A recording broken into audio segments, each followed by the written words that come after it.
Inside the research lab, I accidentally had a bout of morning sickness. The people around me quickly helped me to a chair so I could rest. Then, one after another, they started asking, "Aren't you pregnant? Why are you still coming to work? Where's the baby's father? How could he let you come out alone? That's so irresponsible. Professor, don't you think so?"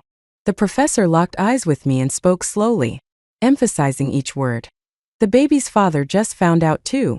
He's really that irresponsible." Huh. No wonder people always say dating classmates or coworkers is a bad idea. Breaking up is awkward enough. Divorce? Even worse. Yesterday, I had just picked up my divorce certificate from the Civil Affairs Bureau.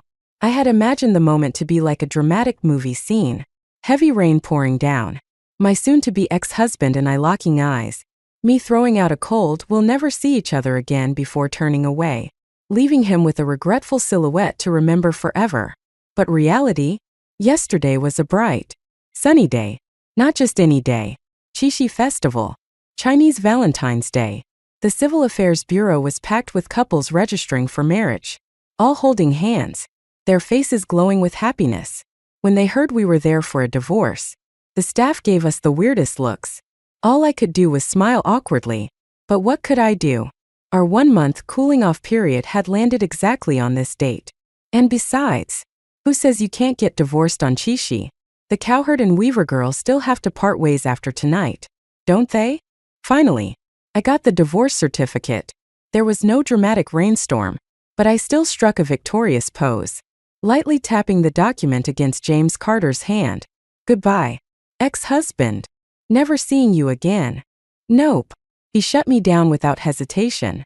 For a second, thought maybe, just maybe, seeing the divorce certificate had finally made him panic. But in the next moment, he pulled me back to reality. "Tomorrow's a work day. You still have to go to work. No one's going to wake you up anymore. Don't be late for the 9 a.m. clock in." And with that, he turned and walked away, leaving behind a cool and composed silhouette. Damn it. He actually one-upped me. Messing with me? He must think I'm easy to push around. Before, I could at least stop him from coming into my bedroom. Now, I could only endure it. The next morning, I barely made it to work on time.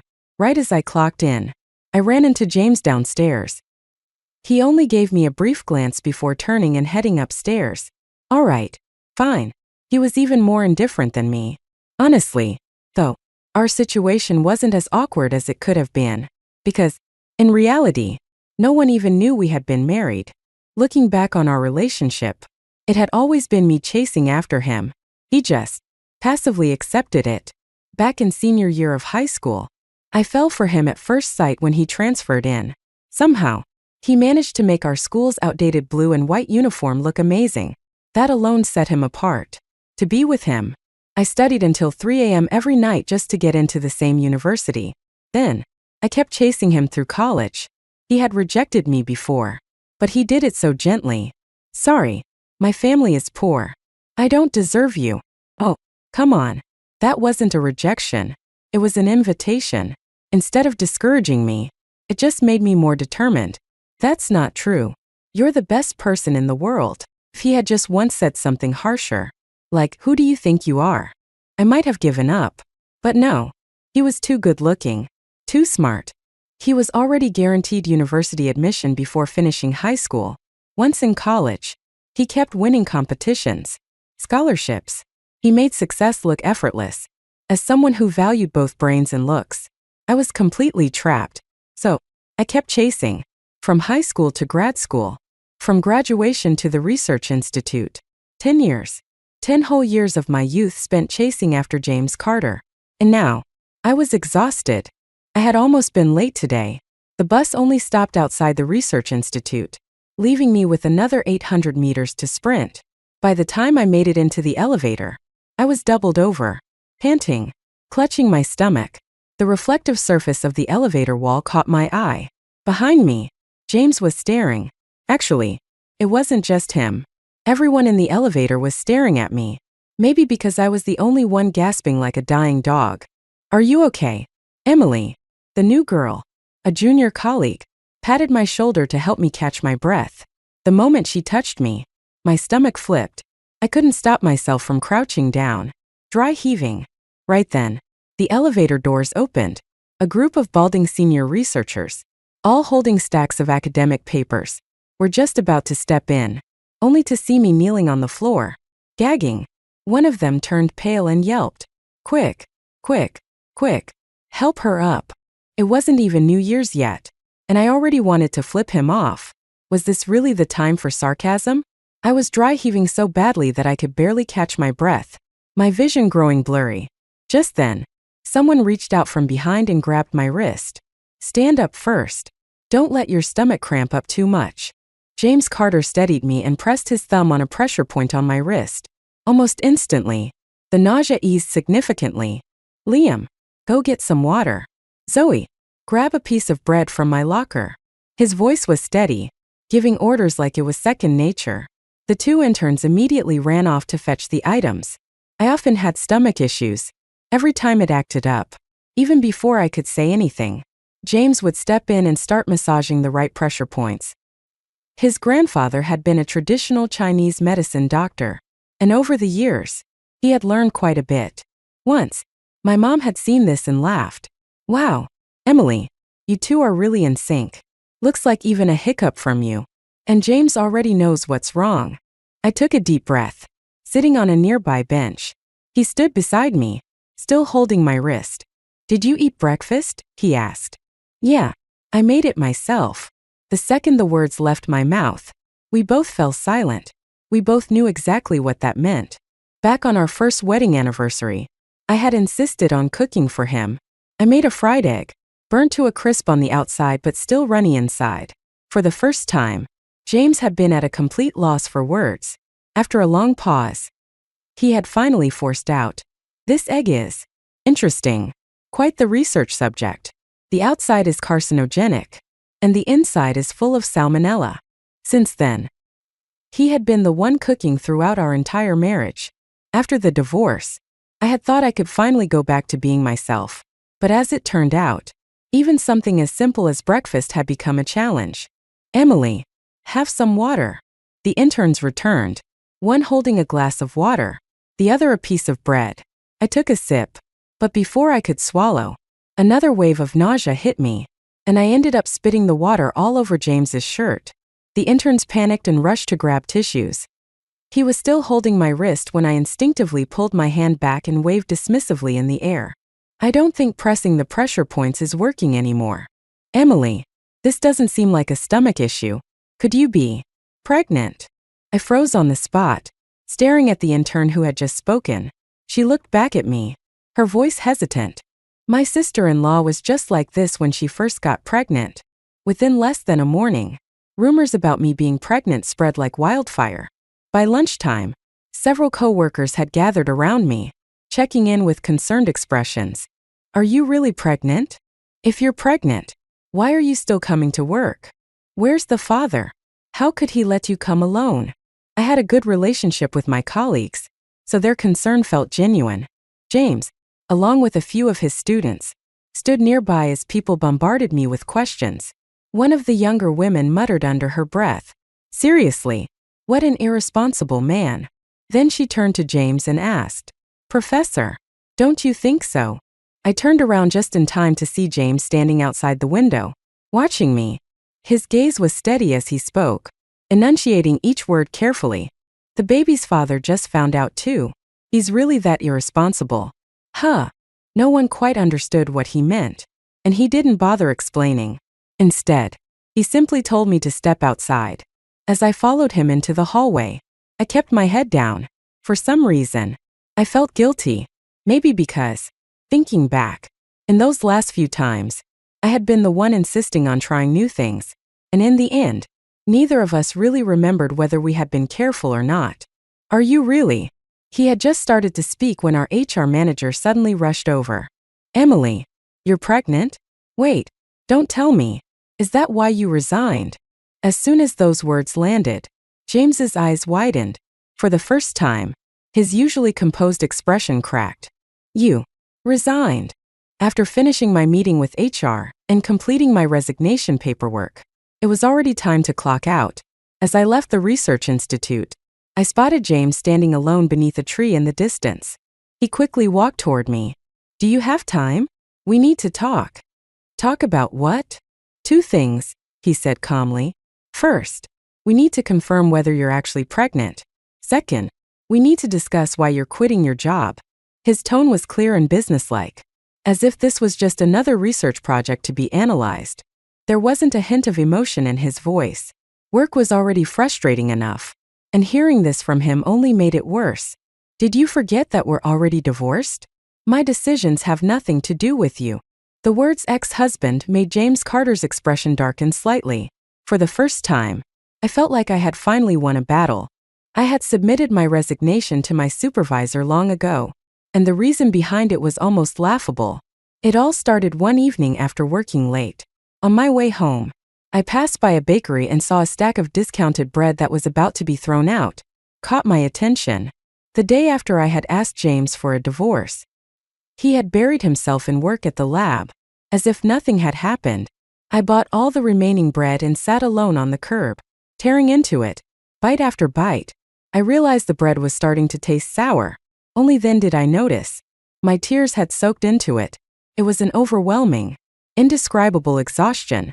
I had joined the research institute just to be closer to James, and it seemed like for years, everything I did was to stay close to him. Even though I found the research tedious and exhausting, even though the atmosphere at the institute was suffocating, even though the cafeteria food was awful and the location was inconvenient, I had endured it all. Only someone like James, who could tolerate absolute solitude, could fit in here. Yet, I had once dreamed of baking the most delicious bread in the world. That night, as I sat on the sidewalk, I suddenly realized something. The very next day, I submitted my resignation. In the span of just 3 days, I had made two of the biggest decisions of my life, divorce and quitting my job. But as I walked home that evening, my steps felt lighter. I waved at James, said goodbye, then turned and left. Just as I reached the bus stop, the bus pulled in, right on time. But after getting on, I couldn't resist looking back through the window. He was still standing there, unmoving. Then, in the next second, he suddenly crouched down, curling in on himself, his face buried in his hands. I couldn't see his expression. "Mph. Serves you right. Go ahead and regret losing me." For 3 days, I locked myself in my apartment, doing nothing but sleep. On the 4th day, I finally told my best friend about my job resignation. She was thrilled and declared that I had finally escaped my misery. That night, she dragged me to a bar to celebrate. Unfortunately, I couldn't drink. Yesterday, I had gone to the hospital for a checkup. Turns out, I really was pregnant. My emotions were complicated, to say the least. Until I figured out what I wanted to do, I decided to just go with the flow. "You should have told me earlier. If you're not drinking, why do you even come to a bar?" My best friend rolled her eyes at me, then glanced at a nearby sign. "Look, you can get a free drink if you sing a song." Back in high school, I had been one of the top 10 singers in our school and even knew how to play the guitar. This was nothing. So, I walked up to the stage, borrowed a guitar, and started playing. By the time I finished, the whole bar was cheering. My best friend happily went to claim her free drink. I had just returned the guitar when I turned around, and immediately locked eyes with James Carter. What the hell was he doing here? Seeing James Carter in a bar was as shocking as finding a monster in bed with Ultraman. After all these years of marriage, I had never seen him interested in anything remotely fun. The dance floor was packed with people swaying and moving to the music. But James stood out like a sore thumb. White dress shirt, black dress pants, buttoned up to the very top. Completely out of place in this environment. Yet, his sharp features were impossible to ignore. Many people were already sneaking glances at him. Ignoring the stares, James walked straight toward me. His brows furrowed in confusion. "Why didn't you tell me?" His voice was low and controlled, but I knew exactly what he meant. "Didn't we get divorced? I came to a bar. Is that really such a big deal? Besides, how did he even know I was here?" James lifted his phone and showed me the screen. "I saw your location. It was a post from my social media. Why did you come to a bar? This place is full of all kinds of people. What are you even doing here?" His nagging tone annoyed me instantly. Just as I was about to argue back, he suddenly raised his phone and, right in front of me, transferred $50,000 into my account. If you need money, why didn't you tell me? Did you really have to take a singing job at a bar? As he continued lecturing me about how unsafe it was to work in a bar, his fingers never stopped typing, making another transfer. I had already received $200,000 in my account. Tomorrow, I'll get a lawyer to redistribute the assets. I'll transfer the 1.600 square foot house on the east side of the city to you. I was so shocked by this sudden windfall that I couldn't react for a moment. Swallowing hard, I tried to process what had just happened. Our divorce settlement had gone smoothly, with James Carter willingly giving me the majority of the assets. And now, he was adding a whole house to that? Just like that, I had suddenly become a wealthy woman. Of course, he must have misunderstood something. But who cares? Money is money. Happily accepting the money, I started planning for my new bakery. During this time, James and I completed the property transfer at the real estate office. As soon as we stepped out, I was about to hail a cab when he suddenly called out to me, "Are you really pregnant?" His voice was calm, but there was a certain weight to his words. "What do you plan to do about the baby?" I hadn't decided yet, but one thing was certain. This had nothing to do with him anymore. It's none of your business. But I'm the father. Legally speaking, you're not. Biologically speaking, the baby isn't even born yet. It's not even considered a biological entity yet. James opened his mouth as if he wanted to say something, but before he could, my phone rang. It was the construction crew. The plumbing in my shop had burst, and instead of fixing it, the workers had just run off. My brand new store was now a flooded mess. On the way back, I frantically called the renovation manager over and over, but all of his numbers were turned off. When I finally arrived, I was met with absolute chaos, water everywhere, repairs in progress, and the overwhelming frustration of dealing with unreliable workers. Thankfully, my best friend rushed over to help, and after a long and exhausting evening, we finally got things somewhat under control. Just as I was about to sit down and take a breath, my phone rang again. Assuming it was the renovation manager, I didn't even check the caller ID before answering. "Stop bothering me. If you cared this much, why didn't you call earlier? Where were you when everything went wrong? And now you suddenly remember me? You think I can't manage without you? Let me tell you, I can replace you in an instant. Get lost." Hanging up the phone, I let out a deep breath, feeling much better after venting. That was until I glanced at the screen and saw the name on the caller ID. James Carter. Great. Not feeling so good anymore. By the time I tried calling him back, his phone was turned off. The renovation company eventually agreed to compensate me for the damages and assigned a new project manager, a surprisingly young and handsome guy. I had my hands full overseeing the renovation, spending every day running around the shop, exhausted and covered in dust. A few days later, I received a call from my former research supervisor.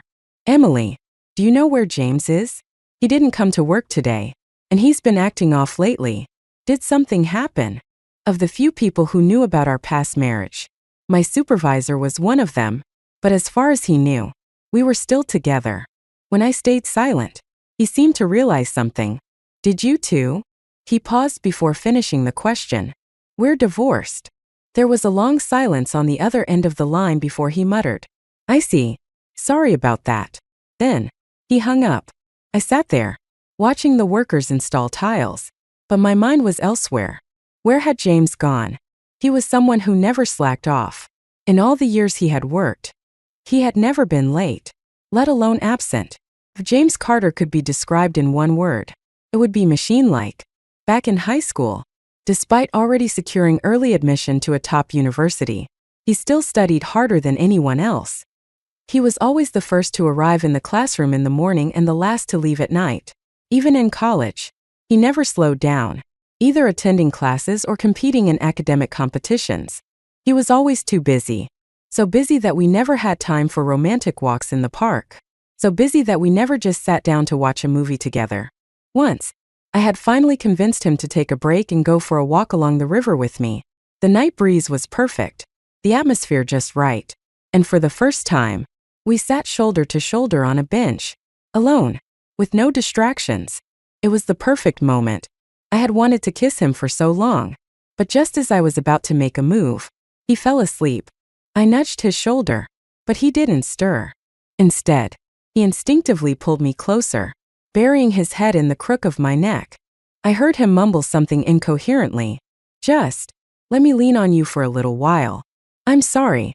There were dark circles under his eyes. I wasn't sure if that sorry was for falling asleep in the middle of our date, or for feeling guilty about taking even a moment to rest. When we were married, I had met James Carter's father once. He was a rigid, serious man, but when he spoke about his son, his face was filled with pride. He is where he is today because of me. Since he was a child, I taught him to be like a tightly wound string, never to slack off, not even for a second. But a string that is pulled too tight for too long will eventually snap. I sat inside my shop, watching the workers install tiles all afternoon. As I was about to leave, the new renovation manager offered to drive me home. On the way, we discussed the shop's lighting design until the car stopped at my apartment complex. He got out quickly to open the door for me. Don't worry, Emily, you're my first client, so I'll do everything I can to meet your expectations. I smiled and nodded just as my phone rang. It was James. Since the last time he turned off his phone, we hadn't spoken once. I had barely opened my mouth when he cut me off. What are you doing? I hadn't even asked why he skipped work today, yet he was already questioning me first. Glancing at a stray dog sunbathing by the road, I casually blurted out, feeding the street dogs. Oh? Then why don't you have that 6-foot-tall dog next to you say hello to his ex-brother-in-law? My head shot up. Standing right outside my building was James Carter, gripping his phone tightly and glaring at me with an expression so stormy it could set fire to the air. The young renovation manager noticed his expression and immediately panicked. Emily, I'll get going now. Don't worry. Your shop is in good hands. He practically yelled before bolting away. By the time I looked back at James, his expression had softened somewhat. He followed me upstairs, still holding onto a bag of groceries. What are you doing here? I frowned. I just happened to be passing by after work. I bought too many groceries and thought I might not finish them in time. I didn't even bother pointing out how terrible his lie was. He walked straight into my kitchen and started putting things away. Then, without asking, he started cooking.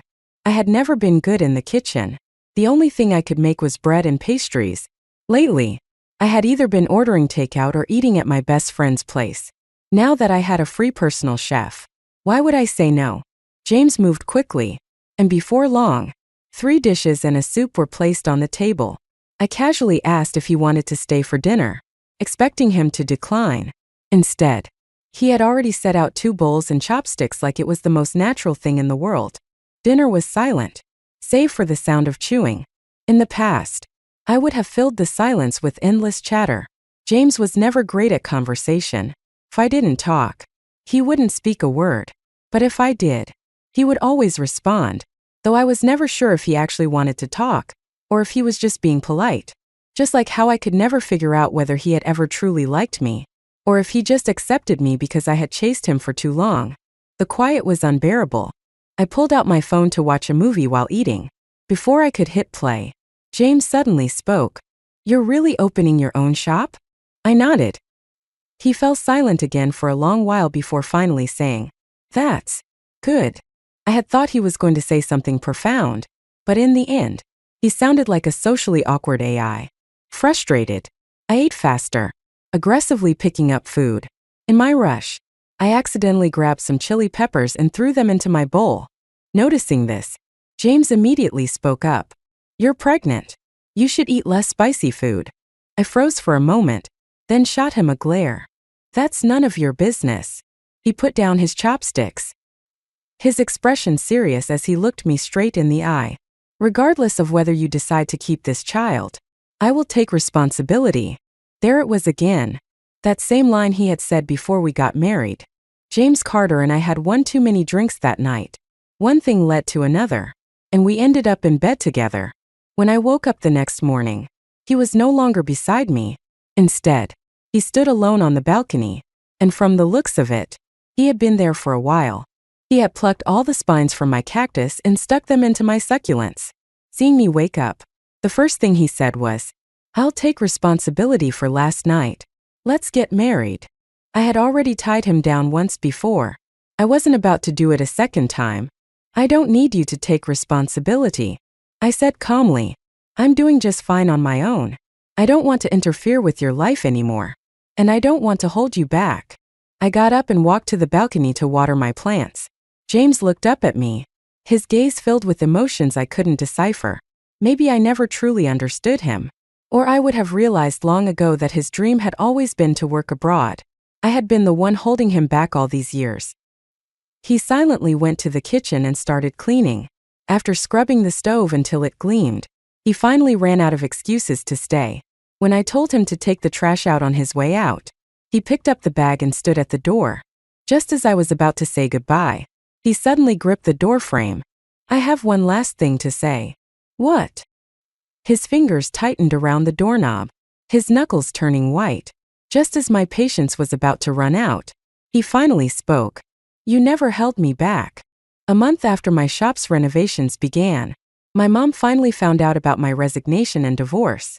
That very day, she flew over to see me. I took her to my shop, which was still under construction, and walked her through my plans for the space. She listened quietly, not interrupting until I was done. Then, she took my hand and squeezed it tightly. "I'm sorry," she said, repeating it over and over. "I shouldn't have pushed you to follow in his footsteps when you and James got together." When I first started dating James, my mom didn't have much of a reaction. After all, he was handsome, smart, and had a clear vision for his future. In contrast, back then, my only dream was to bake the best bread in the world. But aside from taking a few baking classes, I hadn't taken any concrete steps toward that goal. James was the one who led me into graduate school. James was the one who brought me into the research institute. Thanks to him, I had landed a high-paying job that others envied. Even my mom used to think I had made the right choice in love. "Your dad and I couldn't sleep last night. We stayed up talking, wondering if we were too strict with you. Maybe that's why you've been suppressing yourself for so long," she said, then pulled me into a tight hug. "You look so exhausted. I didn't realize it until I saw you just now. I'm sorry. Doing something you don't love must have been really tiring. No matter what you choose to do next, your mom will support you." My nose tingled, and before I knew it, my eyes blurred with tears. I buried my face in her shoulder and sobbed softly. Of course, I didn't have the heart to tell her that my exhaustion was actually from staying up until 3 a.m. playing video games the night before. She patted my back, comforting me over and over. "It's okay. Losing James isn't the end of the world. I'll find you someone even better." Through my muffled sobs, I muttered, "That's going to be tough." Men who were as good-looking and as brilliant as James Carter weren't easy to come by. Compared to some of my former colleagues at the Research Institute, most of whom were balding with thick glasses, James stood out like a damn model. Whenever the Institute needed promotional photos, they would always pick him to be the face of the campaign. He was, without a doubt, the department's unofficial visual ambassador. "No matter how hard it is, your mom will find you someone," she promised, wiping my tears. I sniffled and shook my head. She hugged me even tighter. "You really can't let go, can you? Does it have to be him?" Unable to hold it in any longer, I finally pushed her away and blurted out, "Mom, you're stepping on my foot." She had been pressing down on it this whole time, and she didn't even notice? Awkwardly, she let out a dry laugh. To cheer me up, she started introducing me to eligible bachelors. But as it turned out, meeting someone too extraordinary in your youth really does ruin dating for the rest of your life. The moment you part ways, the gap between what was and what is becomes impossible to ignore. After meeting 4 or 5 men, I was exhausted. Thankfully, my mom never framed them as blind dates. She just introduced them as friends' kids, which made turning them down easier. Most of the attractive ones were empty-headed. The smart ones, well, let's just say their looks were an acquired taste. At least I was financially stable now. With a monthly income of $15,000, I could support myself and a second person comfortably if needed. I don't have many hobbies. If I date someone, I just hope she stays home and takes care of me. The buzzing in my ears grew louder. I couldn't help but interrupt him. Sorry, but a few years ago, my monthly salary was already higher than yours. Also, I don't cook. The man across from me stared, completely speechless. As I left the cafe, I heard him mutter under his breath, "How is that even possible? A woman not knowing how to cook is one thing, but earning that much money? There's no way that money is clean." I couldn't be bothered to argue. Stepping outside, I planned to take a walk to clear my head, but just as I looked ahead, I saw James Carter standing not too far away, with a woman next to him. Instinctively, I checked today's date. It was the weekend. Maybe he was just meeting a friend. We were divorced. It had nothing to do with me. I turned around and walked in the opposite direction, my steps sluggish, like a turtle dragging its feet. The sky was overcast, and it looked like it might rain at any moment. If only it had been this kind of weather on the day of our divorce, it would have suited the mood better. No, I was still thinking about it too much. I snuck another glance over my shoulder, telling myself it was nothing. But this time, my eyes met James's directly. Busted. I had been caught staring. He froze for a second before walking straight toward me. "It's going to rain. Let me take you home." We walked side by side. At some point, the drizzle began to fall. It reminded me of something from last year. That day, I had gone out shopping and saw two couples walking past me, all lovey-dovey and affectionate. On a whim, I sent James a message. "If I turned into a cockroach, would you still like me?" His reply was short and to the point. "It's going to rain. Did you bring an umbrella? Come home early." Classic James Carter. Getting him to say anything romantic was harder than climbing Mount Everest. He was never good with words, but his beautiful face made up for it. I had put away my phone and hurried home, only to find him rushing out with an umbrella just as I reached the entrance of our apartment complex. "Where are you going?" I had asked. He had been clearly flustered, still catching his breath. "I thought you didn't bring an umbrella. I was coming to get you." "Are you stupid? If I didn't have an umbrella, wouldn't I just call you?" "But you didn't reply to my message." There had been a hint of grievance in his voice when he said that. Later that night, I finally checked my phone and realized that 2 minutes after his initial reply, he had sent another message. "Why didn't you reply? Wait, did you really turn into a cockroach? Wouldn't you get washed away in the rain? Forget it. I'll just come get you." It had James Carter's unique sense of deadpan humor all over it. He was never one for sweet words. His care for me was always hidden in those everyday reminders. "Can I see your shop?" His sudden request brought me back to the present. He had stopped walking, looking at me with a quiet, expectant gaze. I nodded and led him there. The major renovations were done. Now, I was just waiting for the furniture and counters to arrive. He didn't step inside, just stood at the door, looking around. I was about to introduce the layout when he spoke first. "It looks good." He paused before adding, "At least I didn't hold you back." "You never held me back." The words left my mouth before I even processed them. I stood there, momentarily dazed. What were we even doing? Shouldn't divorced couples just go their separate ways? Later that night, I asked my best friend, "Why do two people who are already divorced still talk like this?" She was in the middle of a game and didn't even look up. "What else could it be? You guys are going to get back together." "No way," I blurted out, shaking my head so fast I could have given myself whiplash. Just then, the sound of game over echoed from her phone. Annoyed, she tossed it aside and glared at me. "You refuse to go on blind dates, but you can sit down and have normal conversations with your ex-husband. And don't forget, you've got a baby on the way. Either get back together or..." Before she could finish, I instinctively clutched my stomach and backed away. I was terrified of pain. And childbirth? Even worse. She rolled her eyes and kicked me lightly in the shin. My best friend and I were bickering when the owner of the shop next door knocked on my glass door, interrupting my latest experiment with a new red date dessert soup. "I made a new batch of red date soup. Want to try some?" The neighboring shop specialized in herbal dessert soups, and lately, they had been developing new recipes, mostly drinks that were good for blood circulation and overall health.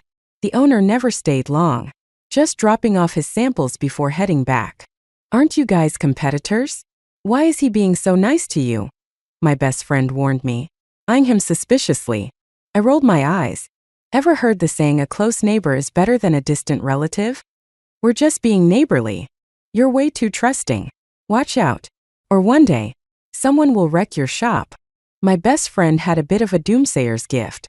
Not long after, my shop really did get wrecked. But it wasn't the shop owner next door. It was one of the guys my mom had set me up with for a blind date. I remembered him all too well. He had taken me out for a $3 bubble tea and spent 5 minutes switching between 3 different payment apps before finally pulling out $1 in cash. I couldn't stand it anymore and paid for both of us, including his drink. Then he had the audacity to say, "If I had known you were paying, I would have ordered the most expensive one." Even the teenage cashier rolled her eyes at that. "I don't really drink these kinds of things anyway," he had added. "Only women like fancy, impractical stuff. Just look. Cheap lunchboxes under $5 are always bought by men. But $10 bubble teas? Women love them." I had no idea what sins I had committed in my past life to deserve this. I immediately texted my mom. "Where the hell did you even find this guy?" He kept going. "I heard you used to work at a research institute. That kind of job isn't great. Too many male colleagues. Men and women should be careful around each other." Careful. Whenever we were fighting over lab equipment, we didn't even see each other as people, let alone men and women. If we could have stolen all the best tools for ourselves, we would have done it in a heartbeat. And women shouldn't study so much. I had reached my limit. I slammed my hand on the table. No mirror at home? Ever looked at your own reflection in a puddle? At least? You think you have the right to judge me? A frog critiquing humans. Unbelievable. I stormed out without looking back. But apparently, he hadn't taken the rejection well. After a string of failed blind dates, he happened to walk past my shop today and saw me. And then he lost it. "You must have talked bad about me to those women. That's why none of them want to date me. You women are all the same." Angry, I rolled up my sleeves, ready to fight. My best friend immediately stepped between us. Realizing he was losing, the guy suddenly grabbed a wooden stool from the shop and slammed it onto the ground, breaking it into pieces. He was just about to charge at me when someone stepped in front of me first. "Sir, I've already called the police." James Carter twisted the guy's wrist behind his back in one swift motion. The guy immediately yelped in pain. I hadn't expected James to be here. I barely had time to process it before the guy started screaming, begging James to let go. James actually loosened his grip. But the moment he did, the guy swung his fist, landing a punch squarely on James's temple. "Damn it. You just let go when I tell you to? How stupid are you?" It was a solid hit. James collapsed to the floor instantly. The guy was arrested, and James was rushed to the hospital. He woke up not long after, but my heart was still lodged in my throat when I leaned over him.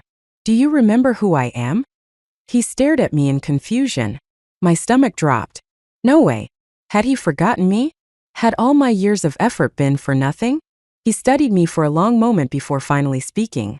"Why are you asking such a dumb question?" Okay, at least he wasn't suffering from amnesia. The doctor suggested keeping him under observation for the night. Hospitals always felt a bit cold at night. We sat on a bench in the corridor, and James wordlessly took off his jacket and handed it to me. As he moved, I caught a glimpse of something on his neck. I grabbed his collar instinctively, but the moment I saw what was hanging around his neck, I froze. It was our wedding ring, strung on a silver chain.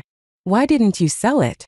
I quickly pulled my hand back, regretting my impulsiveness. He glanced down at it. "I already bought it. Might as well keep it as a souvenir." I leaned against the wall, my thoughts drifting back to the time before our wedding. James Carter had said he would take responsibility. It wasn't the response I had wanted, but in the end, he still did what I had hoped for. He married me. On the day of our wedding, we went to see our new home. Then came meeting the parents, arranging the reception, and everything else that followed. But when it was time to buy our rings, we were running out of money. Of course, I just had to fall in love with the most expensive ring at first sight. The moment I saw the price, my jaw almost hit the floor. Without hesitation, I put it back and dragged James out of the store. We had spent half a month looking at rings, going through dozens of options, but none of them felt right. Then, on Christmas Eve, James asked me what I wanted as a gift. Without thinking, I joked, "I just want to finally find the perfect ring." The next morning, I woke up to a small box on my bedside table. Inside was the same ring I had thought was too expensive to buy. He had sold his car to get it for me. I had felt guilty, torn between happiness and regret. But even then, I couldn't tell if the ring was more important or if the car was. I asked the salesperson, "This model is a limited edition. Once it's gone forever," James had said. "But there will always be more cars in the future." Then he had pulled me into his arms and whispered into my ear, "Just like how I'll meet many people in life, but you're the only one who truly matters." His words sent a shiver down my spine, making my heart melt. I had been so touched that I cried like an idiot. For a while, we relied on a little electric scooter to get around. It didn't last long. 6 months later, James received a patent payment and bought an even better car.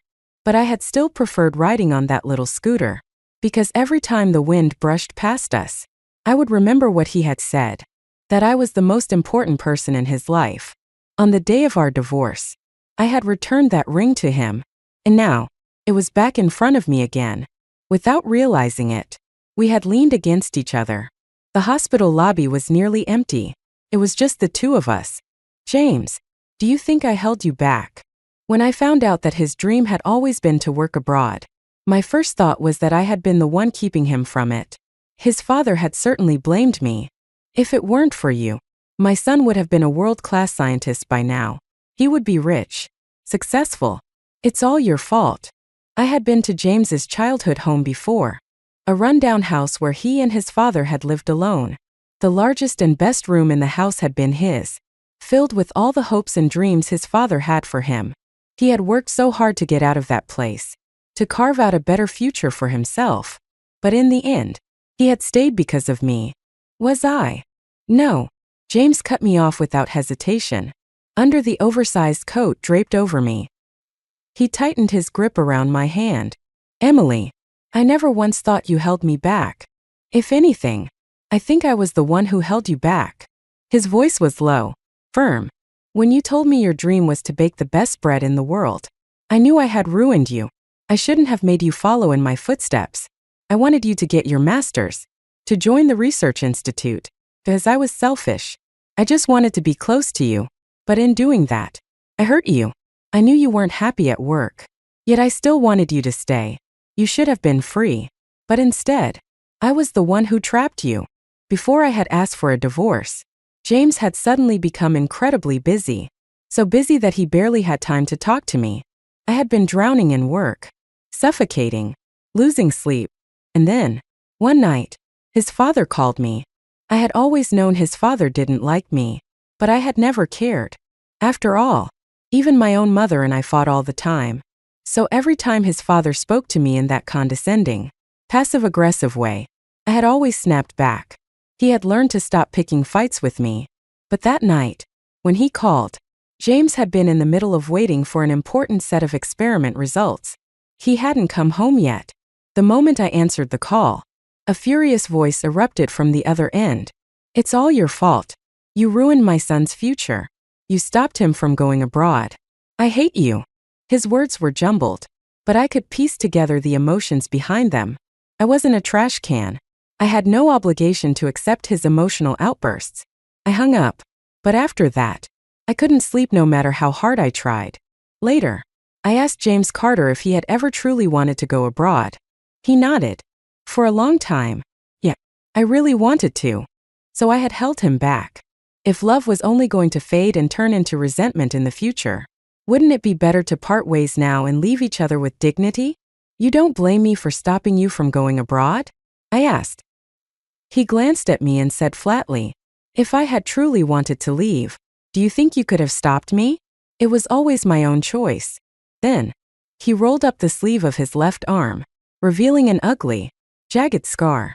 I had asked him about it before, but he had never given me an answer. "Back then, I wanted to go abroad just to get away from him," he said. So I lied. I told him there was a great job waiting for me overseas, that it was my dream, but it was all fake. I just wanted to run. I listened in silence. At some point, he realized I had a talent for studying. That one day, I make a lot of money. That I could erase his shame. James took a deep breath before continuing. The year my mom died, he had no money for her treatment. He went door to door, begging on his knees. But in the end, she still passed away. And he never forgot it. When I was a kid, I didn't care about school. He'd beat me for it. The worst time was when I sneaked off to the river with the neighbor's kids to catch fish. When I got back, he grabbed a knife and threatened to cut off my hands. That's when I got this scar. I reached out, running my fingers over the rough, uneven tissue. His arm trembled slightly under my touch. It felt as though I was touching the wounds of his younger self. Eventually, I realized that dream was impossible. If I hadn't met you, I might have ended up in that river. Or maybe just lost somewhere. Nowhere at all. His voice was quiet now. I was too tired to hold on. Before I met you, I had thought about ending my life more times than I can count. But you pulled me back from the edge. You were the rope that kept me from falling. We leaned into each other. For the first time, we spoke openly, without any walls between us. Thinking about the past 10 years, all the effort I had put in just to keep up with him, I suddenly felt wronged. Yes, I had become better because of it. But I was so exhausted. Do you have any idea how hard I worked just to keep up with you? I muttered. I was terrified of falling behind. Even for a second. James stiffened slightly, staring at me in shock. But your mom said. She said you were ambitious. That you used to like other guys. But once you surpassed them, you lost interest. I was momentarily stunned before my irritation flared. I should kiss you right now. Do you know how much suffering you put me through? Then, I sighed dramatically. But you're lucky. You've got this face. I can forgive a lot because of this face. He laughed. A rare, genuine chuckle. What if one day I'm not good looking anymore? He teased. I'd still like you. Why? Because you're James Carter. Love comes without warning, and once it takes root, it's impossible to erase. By the time I realized it, I had already fallen hopelessly, irreversibly in love with him. James went silent for a moment. Then, he reached up and unclasped the silver chain around his neck. In his palm was the wedding ring we had once worn. The inside of the band still had our names engraved on it, along with a single word, forever. When he slid the ring back onto my finger, I felt something tighten in my chest. It was as if my finger was connected directly to my heart, and I could feel its every beat. His fingers curled around mine, the warmth of his hand seeping into my skin. Then, behind us, someone coughed awkwardly. We turned to see a nurse standing there, looking slightly embarrassed. Visiting hours are over, she said. If there are no issues, you're free to leave. I grabbed James's arm and pulled him up. As we walked away, I could hear the nurse mumbling under her breath. Geez, I've never seen a couple confess their feelings in a hospital before. What a public display of affection. As soon as we stepped into the elevator, James Carter didn't press the button for the first floor.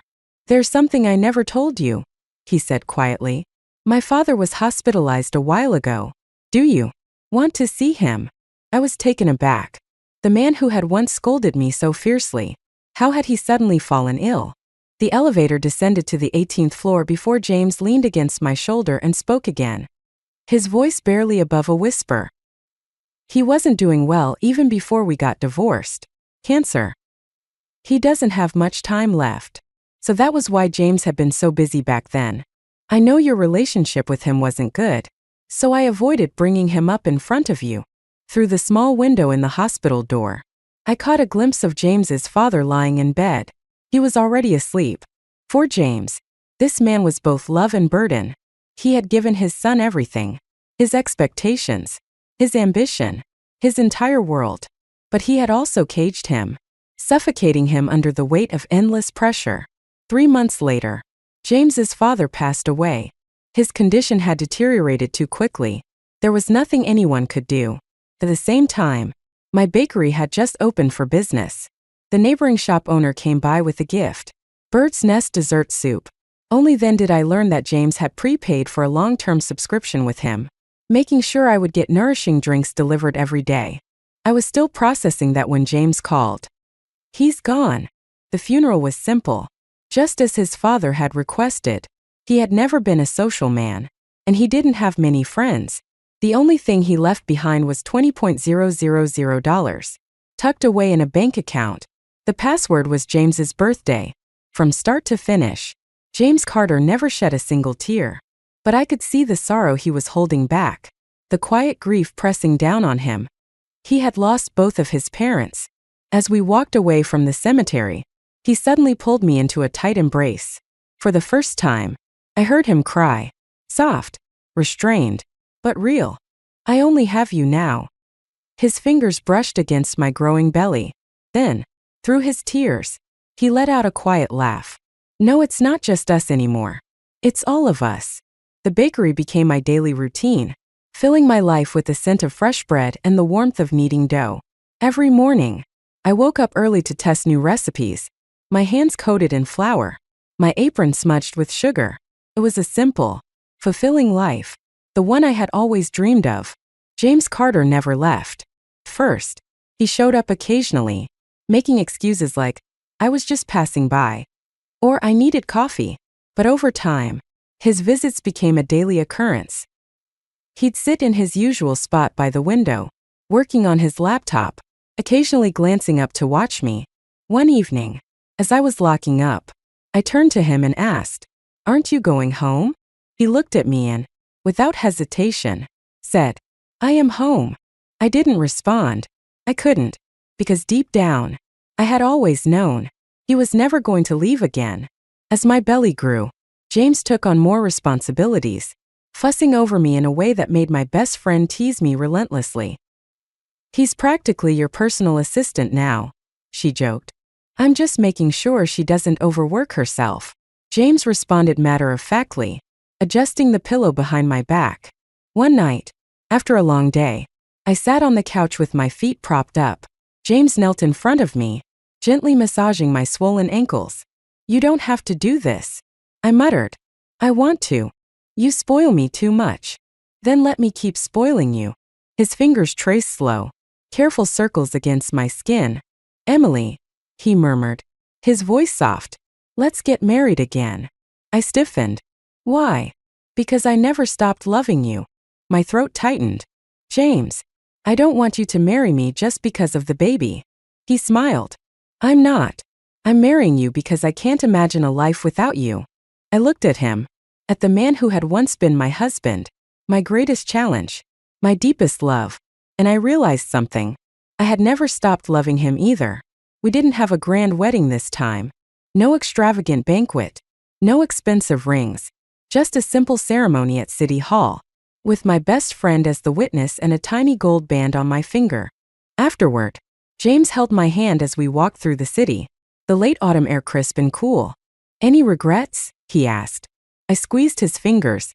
Not a single one. He smiled, pressing a kiss to my forehead. Me neither. A few months later, in the quiet hours of the morning, our baby was born. Tiny, wrinkled, crying bundle, with James's dark eyes and my stubbornness. He held our child with the same careful hands he once used to hold fragile lab equipment, his expression unreadable. Then, in the softest voice, he whispered, Welcome to the world. I watched him, my heart full.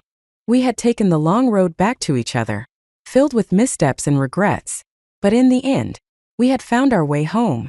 Together. And this time, we weren't letting go.